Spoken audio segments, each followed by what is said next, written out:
Ал балалар, бүгін мен сендерге қазақ халық ертегісін айтқым келіп отыр. Сендер ертегі тыңдағанды өте жақсы көресіңдер, балалар? Ендеше мен сендерге ертегімді айтып берейін. Ертегінің аты «Бір үзім нан». Ертеде бай мен кедей көрші өмір сүріпті. Байдың үйі өте үлкен, зәулім сарай, алтын мен күміске толы болыпты іші. Ал кедейдің үйі болса жаман ағашпен қапталған, төбесі бұтамен жабылған, кішкентай қора екен.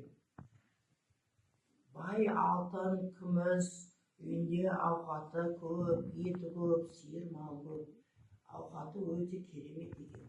Ал кедей болса арпа егіп, бидай егіп, оны суғарып, орып, баптап, күнін әзер көріп жүріпті.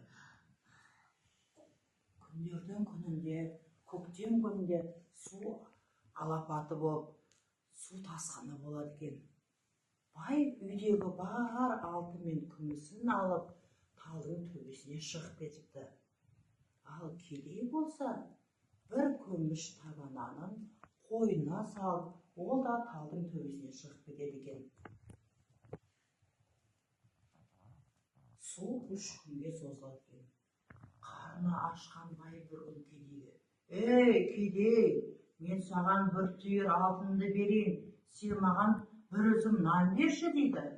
Кедей айтады: «Жоқ, мен нан бере алмаймын» дейді.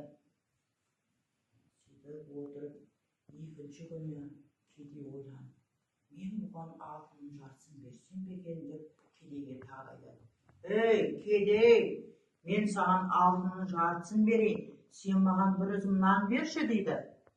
Кедей: «Жоқ, алтының өзіңе, мен нан бере алмаймын саған» дейді. Сөйтіп үшінші күні бай кедейге айтады: «Ей, кедей, мен саған алтынның бәрін түгел берейін, сен маған бір үзім нан бер» дейді.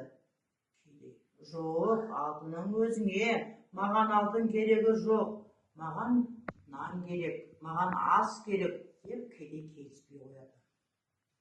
Сөйтіп талдың төбесінде отырған бай әбден қарны ашып, нан жегісі келіп әлсіреп жерге құлап кетеді. Сөйтіп су тоқтайды. Су тоқтаған кейін кедей де талдың төбесінен жерге түседі. Сөйтіп кедей айтады: «Алтын, күміс, тас екен, арпа, бидай ас екен» дейді. Міне көрдіңдер ме балалар? Байдың байлығы бәрі не істеді? Жерде қалды, иә? Кедей байға нан бермей қойды. Кедейдің өзінің еңбегімен тапқан наны өзіне бұйырды екен. Көрдіңдер ме балалар, нанның құдіреті қандай екен? Нанның қоқымын шашуға бола ма екен? Болмайды. Нанды басуға бола ма?